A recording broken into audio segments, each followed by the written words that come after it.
วิเคราะห์วิจารณ์ครับศึก RWS นะครับหรือว่าราชดำเนินเวิร์ ซีรีส์ครับ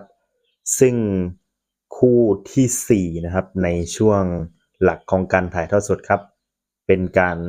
ป้องกันแชมป์ของทางฝั่งเพชรสมานสสมานกาเมนนะครับวันนี้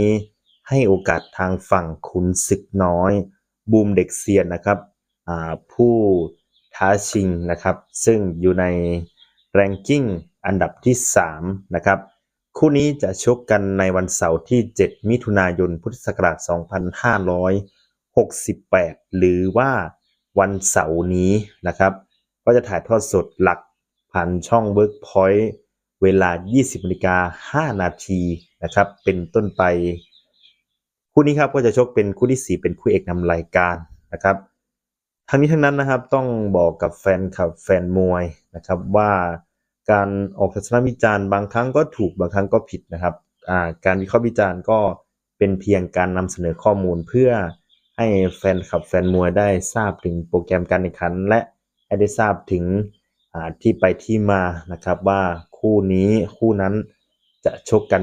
ตอนไหนนะครับและในส่วนของในด้านของศึก RWS นะครับทั้งแต่ละวันเสาร์นะครับในเดือนพฤษภาคมนะครับก็จะเป็นในเรื่องของมีคู่มวยดีๆนะครับมาให้รับชมตลอดทุกเสาร์นะครับเป็นการป้องกันแชมป์ทุกเสาร์สำหรับคู่นี้ครับก็เป็นการชกกันระหว่างเจ้าของแชมป์ครับเพชรสมานสสมานกาเมนชกกับทางฝั่งของขุนศึกน้อยบูมเด็กเซียนครับเพชรสมานสสมานกาเมนนะครับปัจจุบันอายุ26ปีส่วนสูง170เซนติเมตรนะครับจากสุรินทร์ชกมาแล้วนะครับไม่ต่ำกว่า100ไฟท์นะครับก็เป็นมวยซ้ายนะครับเป็นซ้ายฝีมือปัจจุบันก็เก็บตัวฟิตซ้อมนะครับอยู่กับทีมงานของ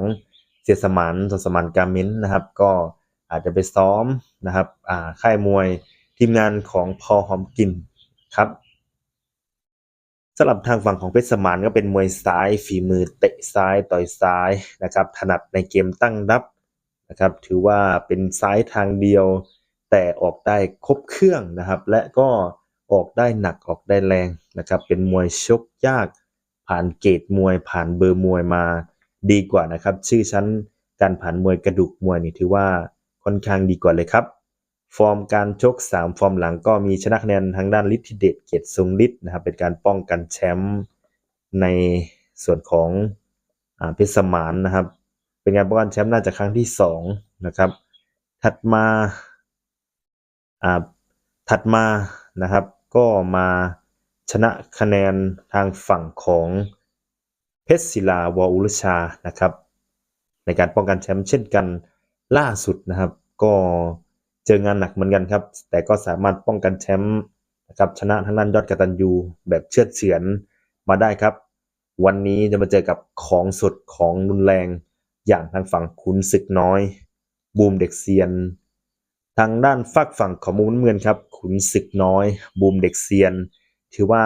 เป็นนักมวยนักชกอนาคตไกลครับเป็นแฝดกับทางฝั่งของขุนศึกเล็กบูมเด็กเซียนรูปแบบการชกวิธีการชกก็คล้ายๆกับขุนศึกเล็กนะครับปัจจุบันอายุ19ปีสูง168เซนติเมตรนะครับเป็นมวยจากขอนแก่นชกมาแล้วไม่ต่ำกว่า100ไฟท์เช่นกันนะครับเป็นพระเอกภูธรก่อนเข้ามาสู่เมืองกรุง คุณศึกน้อยก็เป็นมวยฝีมือชกยากนะครับคู่นี้ขวาปะทะซ้ายนะครับปัจจุบันซ้อมที่ค่ายมวยบูมเด็กเซียนนะครับจังหวัดนนทบุรีน้ำหนักปล่อย60กิโลกรัมน้ำหนักปล่อยน้อยกว่าเพชรสมานอยู่1กิโลกรัมนะครับสำหรับคุณศึกน้อยนะครับก็เป็นมวยขวานะครับประเภทจุกจิกชกยากนะครับแผ่วพาวความเร็วสูงยิ่งช่วงหลังนะครับได้ความมั่นใจในการชก นะครับบวกกับ FC บวกกับในเรื่องของหน้าเสือของทางฝั่งบูมเด็กเซียนนะครับทำให้วันนี้ครับคุณศึกน้อยได้มีโอกาสขึ้นมาชกนะครับ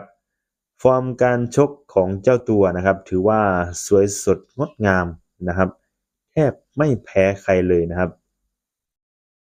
7ไฟล์หลังนะครับชนะมารวดเอาแค่3ไฟล์หลังครับก็มีชนะคะแนนทางด้าน บุญชูสอบุญมีฤทธิ์นะครับมาชนะคะแนนนั่นเพมานโซฟาฮารีวินัมมวยไทยครับล่าสุดน็อกยกที่สี่นั่นเทพทักษิณสอสอนสิงห์ไม่ฟอร์มวันนี้ได้มีโอกาสขึ้นมาท้าชิงนั่นเองครับสำหรับคู่นี้นะครับเพชรสมานเป็นมวยซ้ายคุณศึกน้อยเป็นมวยขวาฝีมือปะทะฝีมือผมมองว่าเหลี่ยมมวยทางตีนซ้ายของเพชรสมานนะครับจะได้เปรียบได้เหลื่อมกว่านิดหน่อยนะครับได้ความเร็วแต่ก็ไม่ห่างกันมากนะครับส่วนขุนศึกน้อยนะครับวันนี้นะครับดูแล้วความเร็วอาจจะไม่ได้เป็นรองมากมายนักนะครับแต่ถ้ามายืนเต้นยืนคุยจริงจังหวะชิงไหวชิงพริบ